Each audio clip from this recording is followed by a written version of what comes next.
Vamos lá fazer a nossa leitura de hoje? Lucas capítulo 20 diz assim: Aconteceu que num daqueles dias, estando Jesus a ensinar o povo no templo e a evangelizar, chegaram os principais sacerdotes e os escribas, juntamente com os anciãos, e lhe perguntaram: Diga-nos com que autoridade você faz essas coisas? Ou quem lhe deu esta autoridade? Jesus respondeu: Também eu vou fazer uma pergunta a vocês. Digam, o batismo de João era do céu ou dos homens? Então discutiram entre si. Se dissermos do céu, ele dirá: Por que não acreditaram nele? Mas se dissermos dos homens, o povo todo nos apedrejará, porque está convicto de que João era profeta. Por fim, responderam que não sabia de onde era. Não sabemos. E Jesus lhes disse: Então eu também não lhes digo com que autoridade faço essas coisas. A seguir, Jesus passou a contar ao povo esta parábola. Certo homem plantou uma vinha, arrendou-a para uns lavradores e ausentou-se do país por prazo considerável. No devido tempo, mandou um servo aos lavradores para que lhes desse do fruto da vinha. Mas os lavradores, depois de espancá-lo, o despacharam de mãos vazias. Em vista disso, enviou-lhes outro servo, mas também a estes espancaram e, depois de insultá-lo, despacharam de mãos vazias. Mandou ainda um terceiro também a este. Depois de feri-lo, expulsaram. Então o dono da vinha disse: Que farei? Enviarei o meu filho amado. Talvez o respeitem. Mas, quando os lavradores viram o filho, começaram a discutir entre si: Este é o herdeiro. Vamos matá-lo para que a herança seja nossa. E, lançando-o fora da vinha, o mataram. Que lhes fará, pois, o dono da vinha? Virá, exterminará aqueles lavradores e entregará a vinha a outros. Ao ouvir isto, disseram: Que tal não aconteça? Mas Jesus, com o olhar fixo neles, disse: Que quer dizer então o que está escrito? A pedra que os construtores rejeitaram, essa veio a ser a pedra angular. Todo o que cair sob esta pedra ficará em pedaços, e aquele sobre quem ela cair ficará reduzido a pó. Naquela mesma hora, os escribas e os principais sacerdotes procuravam prender Jesus, porque entenderam que ele havia contado esta parábola contra eles, mas temiam o povo. Eles passaram a vigiar Jesus. Enviaram espiões que se fingiam de justos para ver se o apanhavam em alguma palavra, a fim de entregá-lo à jurisdição e à autoridade do governador. Então lhe perguntaram: Mestre, sabemos que o Senhor fala e ensina corretamente, e não se deixa levar pela aparência das pessoas, mas ensina o caminho de Deus segundo a verdade. É lícito pagar impostos a César ou não? Mas Jesus, percebendo a artimanha deles, respondeu: Mostre-me um denário. De quem é a figura e a inscrição?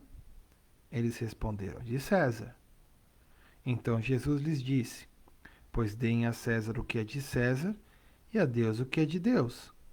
Não puderam apanhá-lo em palavra alguma diante do povo. E, admirados da sua resposta, calaram-se.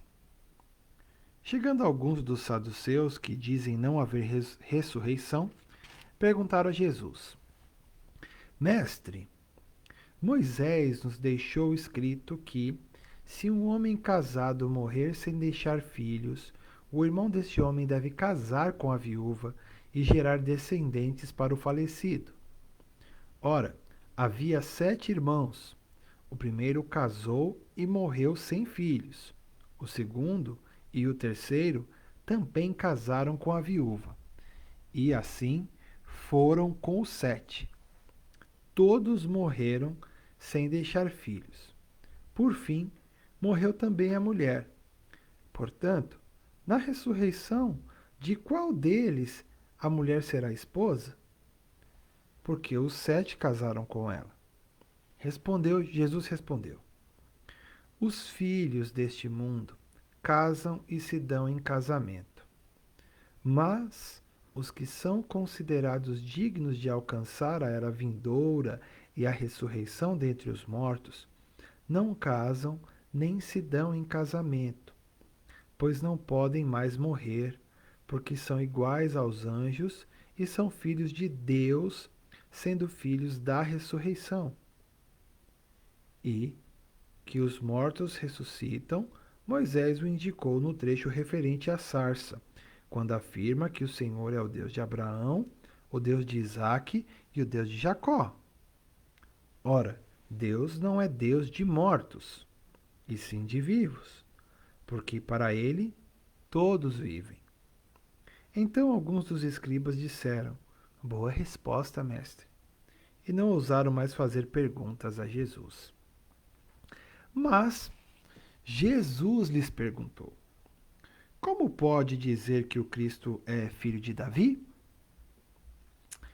Pois o próprio Davi afirma no livro dos Salmos: Disse o Senhor ao meu Senhor: Sente-se à minha direita, até que eu ponha os seus inimigos por estrado dos seus pés. Portanto, Davi o chama de Senhor. Então, como ele pode ser filho de Davi?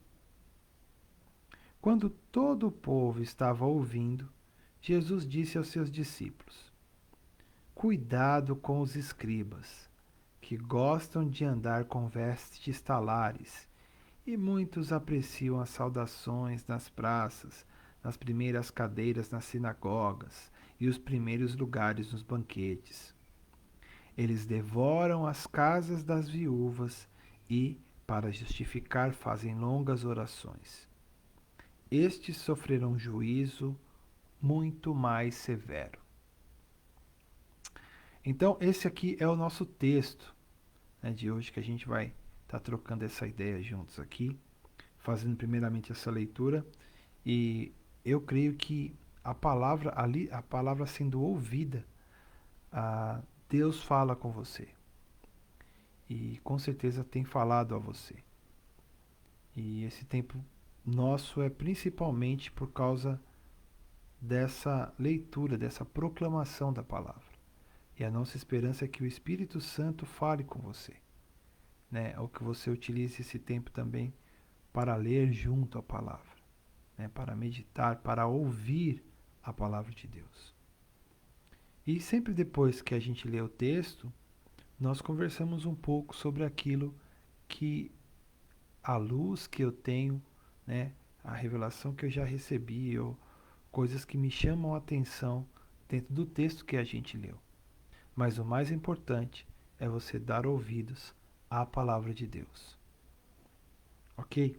Então, o nosso texto hoje é Lucas 20. Eu vou voltar aqui um pouquinho. E a gente vê que quando Jesus chega em Jerusalém, né, ele que vinha com esse propósito, ele chega em Jerusalém, ele impacta ali muita gente, mexe com muita gente, no sentido de mudar ali aquela situação, deixar algumas partes da sociedade dali desconfortáveis, né? com, com a forma de ser, com, com os ensinos, né? Com a prática da vida ali. Muitos ficavam desconfortáveis com aquela situação porque estavam acostumados a um sistema religioso que tinha sido implantado já há algum tempo, né? E a gente vê que Jesus incomoda tanto já muitos grupos aqui que eles já estão buscando é, alguma coisa para acusar Jesus e para matar Jesus. Esta já é a mentalidade, o pensamento, né? Jesus chega a dizer que esses são os filhos do diabo. Por quê? Porque ele, o diabo, foi homicida desde o princípio e não se firmou na verdade. Então, esse desejo de matar já é uma, uma mostra de que ali existiam pessoas que de fato não eram ovelhas de Jesus, não eram aqueles que seriam convertidos ou que seriam aqueles que o Pai veio é, buscar e salvar, né? Então, aconteceu que um daqueles dias, estando Jesus a ensinar o povo no templo e a evangelizar, chegaram os principais sacerdotes e os escribas juntamente com os anciãos e lhe perguntaram. Então veja, Jesus estava ali no templo já desde que ele entrou em Jerusalém, ele já fez ali a purificação do templo, já derrubou tudo, fez aquela bagunça, falou: a casa do meu pai é casa de oração, e vocês fizeram dela covil de lado. Começou a colocar ordem na casa. E aconteceu que num daqueles dias, a partir daquele dia que ele estava ali em Jerusalém, ele estava ensinando o povo no templo e a evangelizar. Duas coisas, ensino e evangelismo, juntos aqui, né? Aí diz que chegaram os principais e começaram a fazer perguntas, né? Porque normalmente o ensino ele levanta questões, né?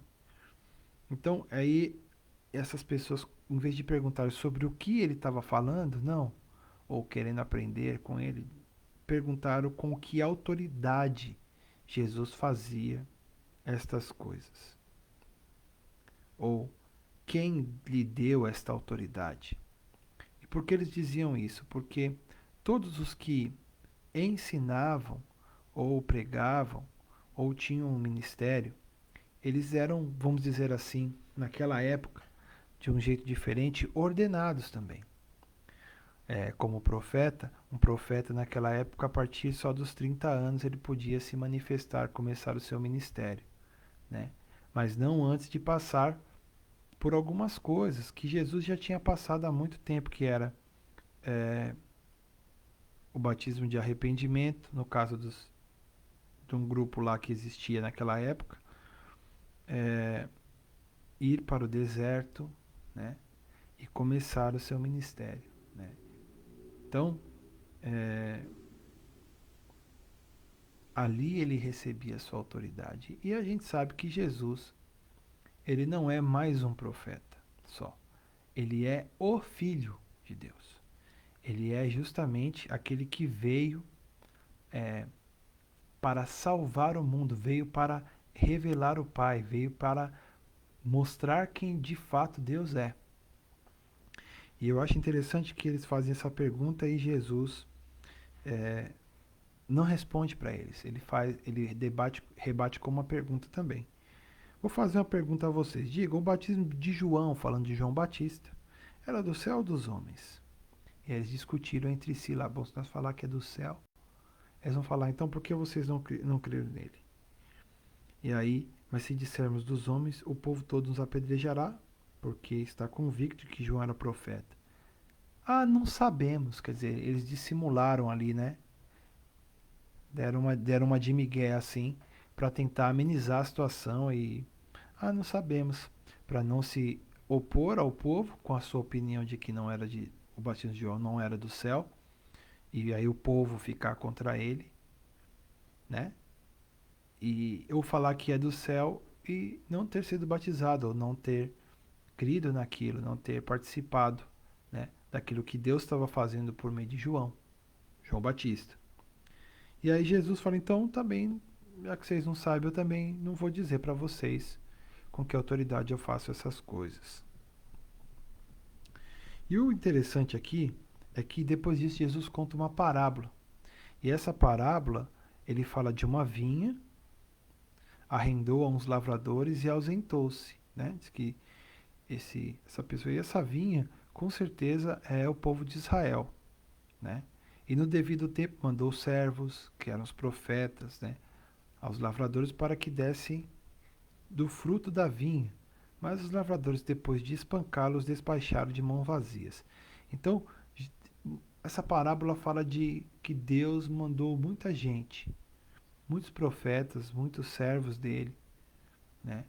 Mas só que os lavradores, por último, diz aqui que o dono da vinha, ele mandou o filho, falou, bom, meu filho amado eles vão respeitar, né? Mas aí os lavradores, diz no verso 14, quando os lavradores viram o filho, começaram a discutir entre si. Este é o herdeiro, vamos matá-lo para que a herança seja nossa. E aqui mostra que Jesus já sabia que esse era o pensamento deles, que essa era, vamos dizer assim, a vontade do coração deles, né? Então a gente vê ali, aqui que quando os lavradores viram o filho, começaram a discutir entre si. Este é o herdeiro, vamos matá-lo, né? Para ficar com a herança. E lançando-o fora da vinha, o mataram, né? Que lhes fará, pois, o dono da vinha? Jesus falou. Virá, exterminará aqueles lavradores e entregará a vinha a outros. Ao ouvir isto, disseram: que tal não aconteça? Ai, não, que isso não aconteça com a gente. Mas Jesus, com um olhar fixo neles, disse: que quer dizer então o que está escrito? A pedra que os construtores rejeitaram, essa veio ser a pedra angular. O que quer dizer isso? Ele faz uma pergunta, citando esse texto, porque ele é a pedra que os construtores rejeitaram. Ele era o Messias enviado por Deus, que o povo judeu, principalmente ali aqueles que tinham posses, que tinham cargos, que tinham uma certa vigência ali, negavam, rejeitaram. Não, esse aí não pode ser o Messias. Ele não é o filho de José. Não, esse aí não pode ser o Messias. Ele não guarda o sábado, ele cura no sábado. Essas questões assim, né? Sem contar na autoridade, na popularidade que Jesus estava tendo naturalmente. Jesus não estava buscando popularidade. É muito diferente você buscar popularidade ou você acabar sendo popular por aquilo é, que pela forma de você caminhar, né? E Jesus ia caminhando, ia ali fazendo a vontade do Pai, ouvindo do Pai e fazendo, e aquilo estava mexendo com a cidade, mexendo por onde ele passava, né? E era diferente. E aí, aqui, tanto que eles ficaram assim, os fariseus, aqui o pessoal que estava aqui, que queria matar Jesus, já pensando, confabulando, eles já ficam assim. É, naquela mesma hora, diz que os escribas e os principais sacerdotes procuravam prender Jesus. Por quê? Porque aquela parábola para esses foi uma afronta. Eles entenderam que ele havia contado esta parábola contra eles, que isso ia acontecer com eles. Aí falou assim, que o dono da vinha virá e exterminará aqueles lavradores e entregará a vinha a outros. Que foi o que aconteceu, né? Se eles eram aquelas pessoas responsáveis por, vamos dizer assim, por manter ali a fé acesa e tal, eles foram exterminados, né? E Deus entregou a vinha dele a outros. A quem ele entregou? Entregou para outras pessoas cuidarem. A gente vê também que os apóstolos, eles têm uma função grande de não só deixar com que o evangelho fique restrito ali aos judeus e à cidade santa de Jerusalém, mas a expansão, principalmente depois de Estevão e de Paulo, né? A coisa vira um rastil de pólvora e o evangelho vai chegando como Jesus falou, né? Jerusalém, Judéia, Samaria, né? E até os confins da terra. Por isso que o evangelho chegou até nós, né? Então eles ficaram bravos, quer dizer, queriam até prender Jesus por causa dessa parábola que ele contou, que era uma história para quem estava ouvindo ali. Beleza? Mas eles foram tocados para esse cara tá nos tirando aqui, tá tirando, tá falando que a gente vai perder o poder que a gente tem, que Deus vai dar para outro aí. Que negócio é esse aí?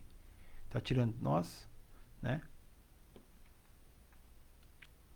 E aí diz que eles passaram a vigiar Jesus. Vamos, ninguém é perfeito. Esse cara vai dar uma errada aí, nós vamos pegar ele em alguma com a boca na botija. Então, vamos pegar. Colocar espiões que se fingiam de justos para ver se o apanhava em alguma palavra, alguma coisa que ele dizia, a fim de entregá-lo à jurisdição e à autoridade do governador, né? Colocar ele debaixo da tutela do Estado para ser julgado e morto, que essa é a ideia deles. E aí, então lhe perguntaram, mestre, sabemos que o senhor fala e ensina corretamente, e vem com aquela bajulação toda, né? O Senhor ensina, o Senhor é e tal, o Senhor não olha a aparência, mas ensina o caminho de Deus, segundo a verdade.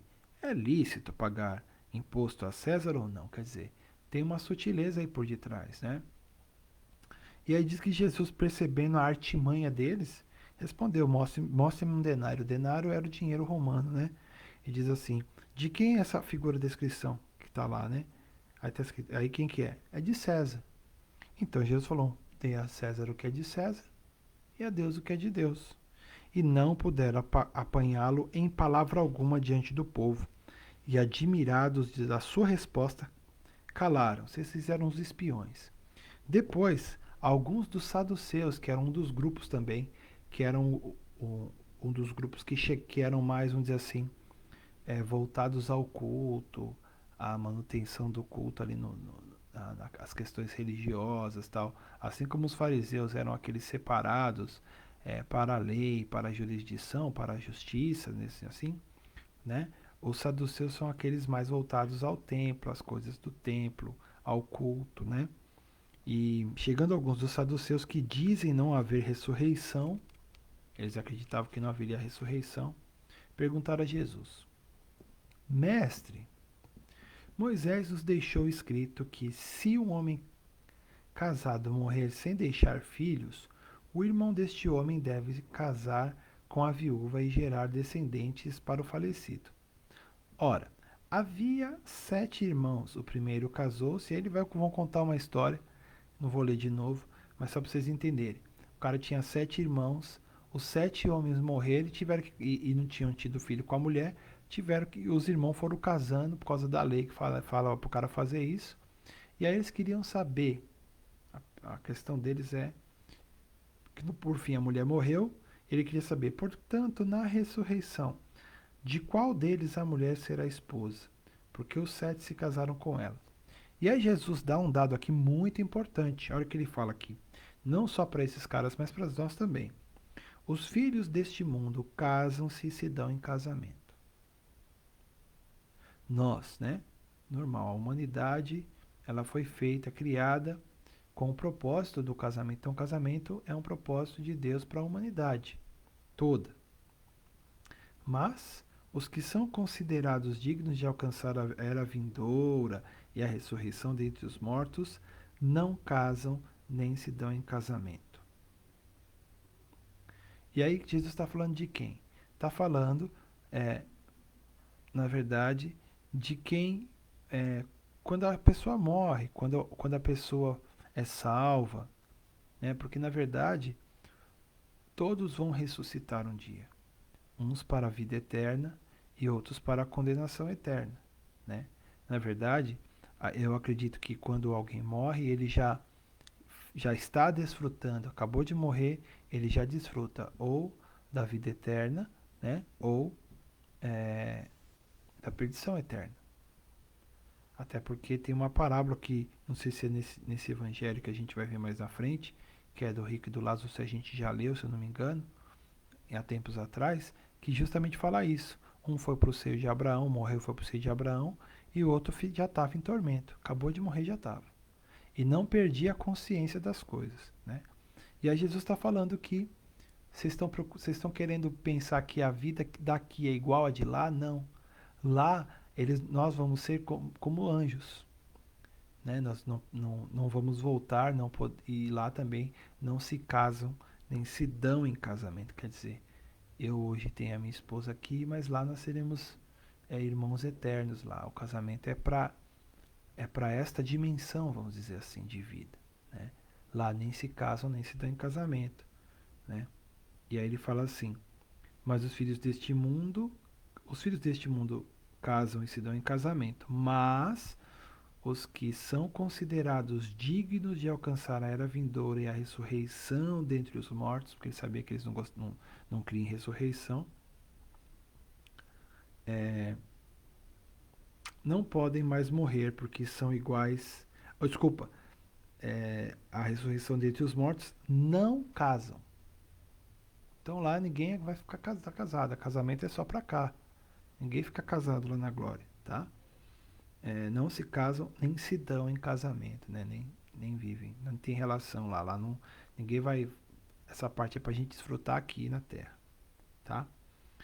Pois não podem mais morrer porque são iguais aos anjos, né? Criaturas espirituais, né? Se há corpo natural, há corpo espiritual, como disse Paulo aos Coríntios, né?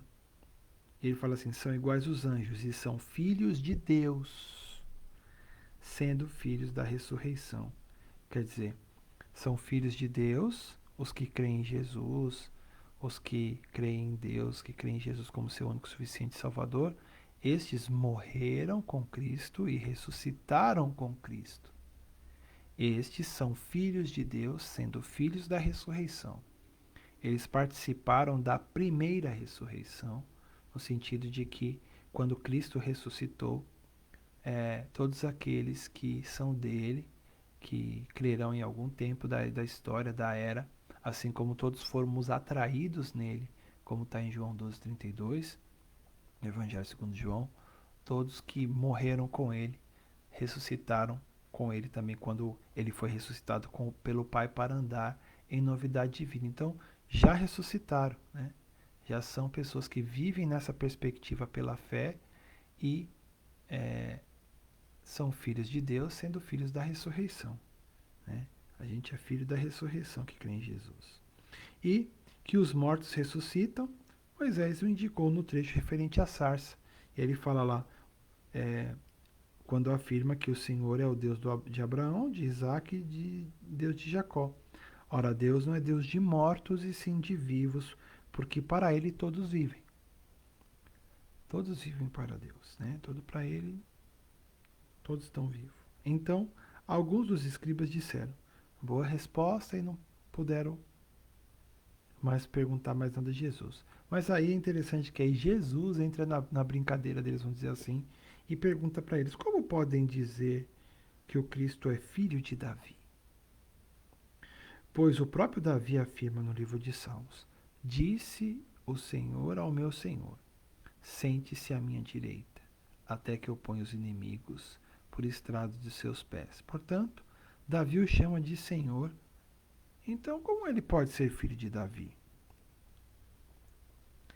E aqui é algo que, para a gente, hoje que crê no Senhor, é algo mais simples para a gente conversar e saber, porque tem a ver com a Jesus é da descendência de Davi, segundo a carne, porque o seu pai, vamos dizer assim, que é casado, que foi separado para cuidar dele, né? Quanto criança, ser o pai dele aqui na terra, o pai homem, porque ele teve Maria como mãe, e o pai José.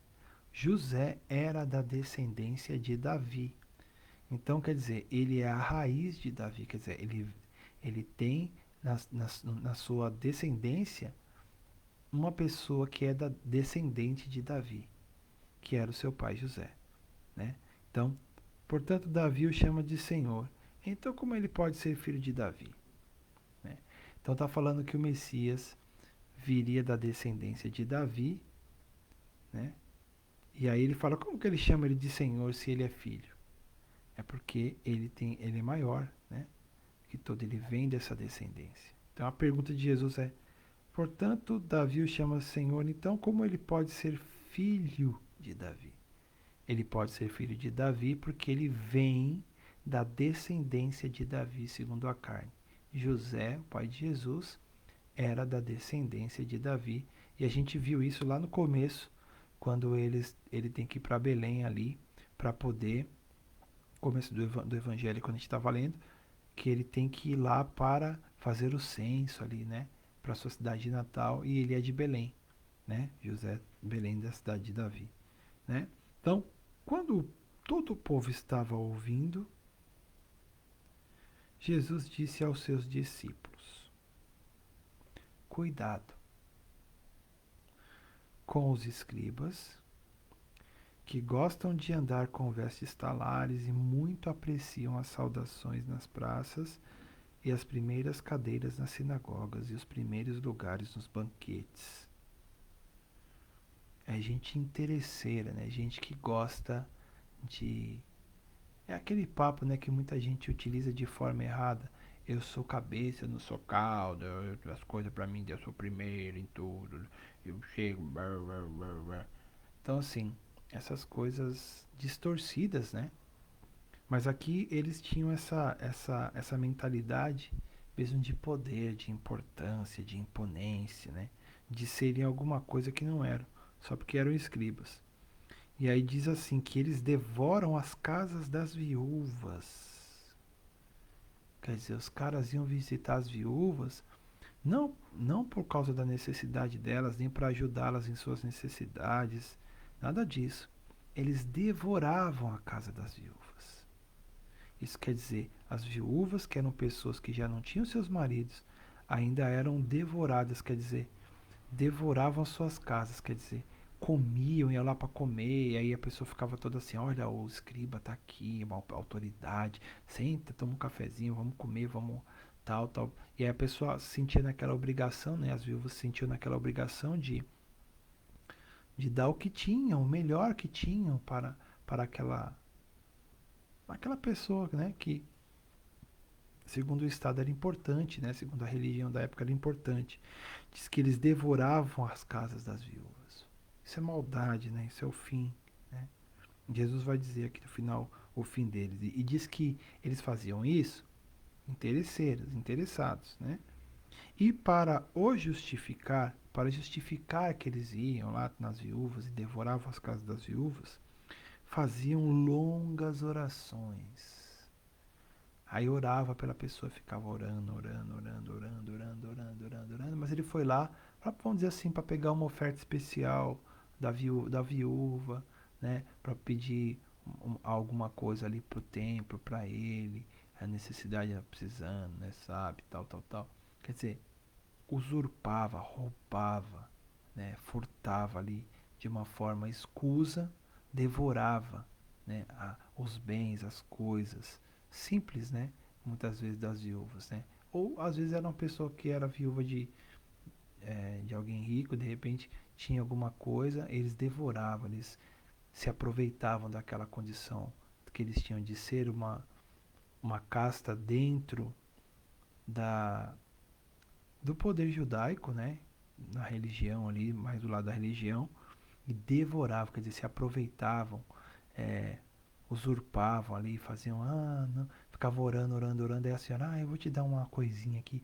Depois de já ter, vamos dizer assim, provavelmente dado tudo que tinha e até mais do que tinha, né? Muitas vezes, né? Então eles eram, Jesus fala, eles devoram, cuidado com os escribas que gostam de andar, né? Das primeiras cadeiras, dos primeiros lugares.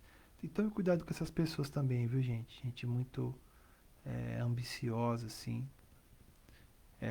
Com certeza é problema. E aí ele fala assim: eles devoram as casas das viúvas e para justificar fazem longo fica lá orando. Vou enfim, orar para a senhora aqui, mas na verdade está esperando uma ofertinha especial, né? Para encher o bolso, em vez de ir lá para socorrer a viúva. Estes, Jesus falou, sofrerão juízo muito mais severo. Que Deus tenha misericórdia dessas situações e que De fato, se ele falou que vai ter juízo mais severo, que assim seja, porque Deus sabe o que faz. A gente não sabe.